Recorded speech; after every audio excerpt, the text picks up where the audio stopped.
Hello, how are you? Good? Good. Confession, I've kind of titted up my timing this week, which means I've got roughly 13.5 minutes to shoot a 15-minute video. And even with my somewhat hazy recollection of how maths works, I think all signs point to me being violently screwed. I'm the living embodiment of a desperately horny teenager's fleshlight after his parents have buggered off for an entire weekend. So thoroughly and vigorously f***ed that I'm basically just vapor.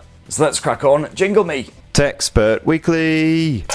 A fun fact before we start, kiddies, I had to Google fleshlight because I couldn't actually remember what the thing was called, thus wasted even more valuable seconds like a complete dildo. And one of the products that flashed up first was a fleshlight drying stand. That's right, you could apparently buy a stand for your used fleshlight to allow it to air out. And ever since I read that, I've just got this horrible image stuck in my head of your neighbour casually glancing over the fence and seeing your fleshlight hanging there off your clothesline, flapping gently in the breeze and dripping mangoo all over the daffodils. Oh god, can I just say I'm really sorry to anyone who clicked on this video expecting it to be about Samsung phones. That bit's coming up, I promise. In fact, coming up right now because I'm literally down to 12 minutes and 10 seconds. So this week, more details emerged on Samsung's Galaxy Z Flip 5, which is set to launch at the next Galaxy Unpacked event at the arse end of July over in Korea. The latest leaks show off a reinvented cover screen, which is now absolutely freaking massive, almost filling the entire front end of this bendy blower.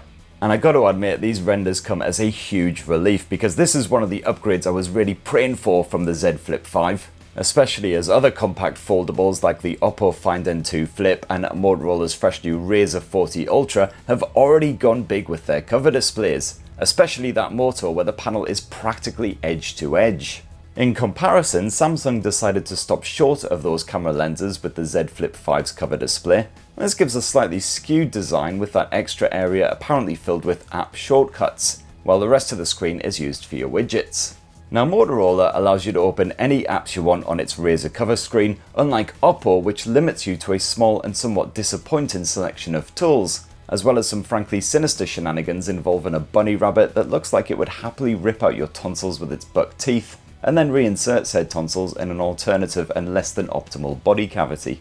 But according to Sam Mobile, apparently Samsung has been working closely with Google to get some of its most popular apps working really well on that cover screen. So for instance, you'll be able to check out maps and that step-by-step navigation without going to all the hassle of flipping open the phone.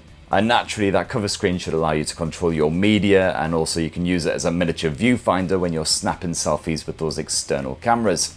It'll be interesting to see just how many apps and other tools that cover panel will support. Probably not quite as many as Motorola, but already various bits of my anatomy have gone all sticky out in excitement. And Samsung has also apparently reworked the hinge for this 5th iteration of the Galaxy Z Flip, so it's not quite as gappy. And here's hoping that the crease is less obvious in that internal screen, which is once again a 6.7-inch OLED dazzler, now with an alleged skinnier bezel. And so far the other rumoured specs aren't exactly particularly shocking. So for instance, the Samsung Galaxy Z Flip 5 should be powered by Qualcomm's Snapdragon 8 Gen 2, which is lovingly stuffed inside of most flagship phones these days. You can expect excellent performance even when gaming and no troublesome heat buildup over time. Sadly, not such good news for the battery tech. Samsung seems to be sticking with a 3700 mAh capacity cell, same as last year, with slow as balls 25-watt wired charging and 10-watt wireless charging, at least if these leaks aren't just a massive sack of bum fluff. That is a mite smaller than the Motorola RAZR 40 Ultra with its 3800 mAh capacity battery, and definitely smaller than Oppo's 4000 mAh cell, which is stuffed inside of the Find N2 Flip. And apparently the external camera setup will once again consist of a pair of 12 megapixel sensors, one of them being an ultra-wide shooter. But those sensors may be different this time around, possibly larger for improved low-light capture. So overall, some good news, some bad news, kind of like winning a free holiday and then discovering that it's a wet weekend in Wolverhampton sharing a bunk bed with James Corden. And hey, that's the Flip 5, which leaves me precisely 6.5 minutes for viewer comments. It'll be just as inhumane as ever, but hey, at least it'll be short.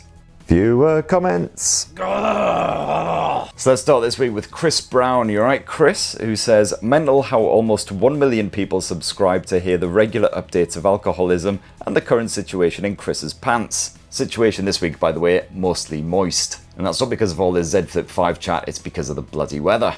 Birra Grandes all around for when you do get the big 1 million. Yeah, mental is a very apt word indeed for the situation. I can't believe we're a gnat's pube away from the Spartan army being 1 million strong. That is just, what?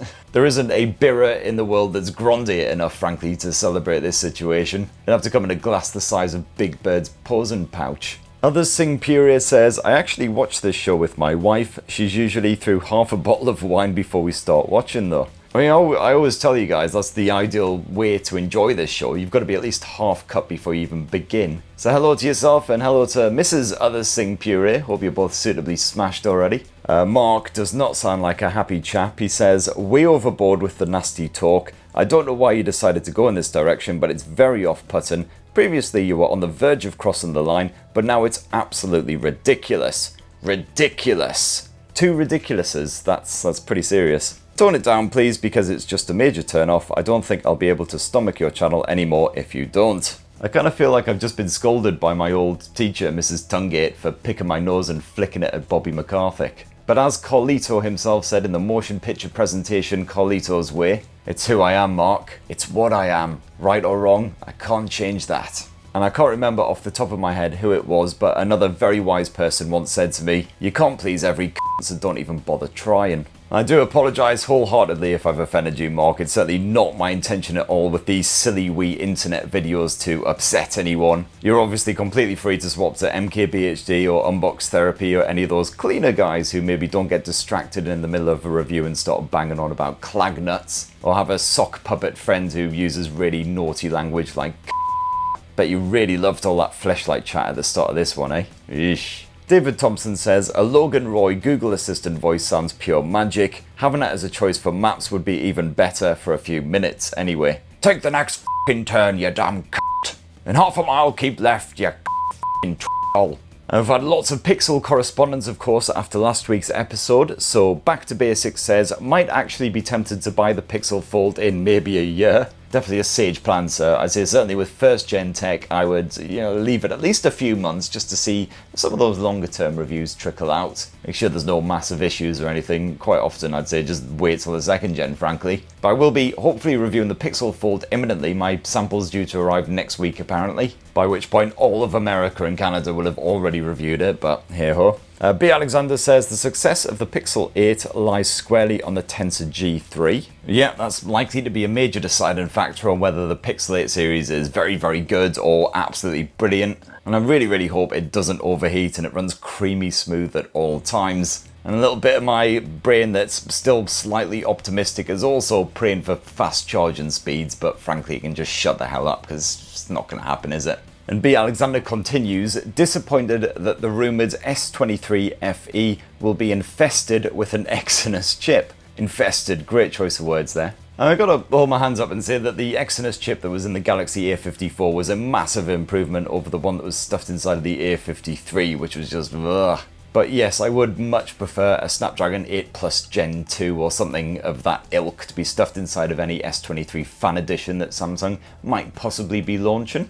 And Al Reveal says, just wondering, why do the Tensor chips in Pixel smartphones overheat more than the Exynoses do in Samsung's? I mean, I don't think there's ever really been a definitive explanation from Google on the matter, to be honest. It could be the fact that the heat management just isn't effective enough. There's too many bloody processors running in the background. It could be a combination of factors. I could do an internet search on it, but I'd obviously much rather Google random sex toys and their drying methods. I mean, for all I know, the Pixel 7 overheating could be caused by a secret stash of horny nanobots who spend all day furiously masturbating, thus causing a dangerous level of friction. In fact, if I worked for Google, that's almost certainly the public excuse that I would give. Anyway, that's too much wanking chat for one episode. Note to self, cut this bit.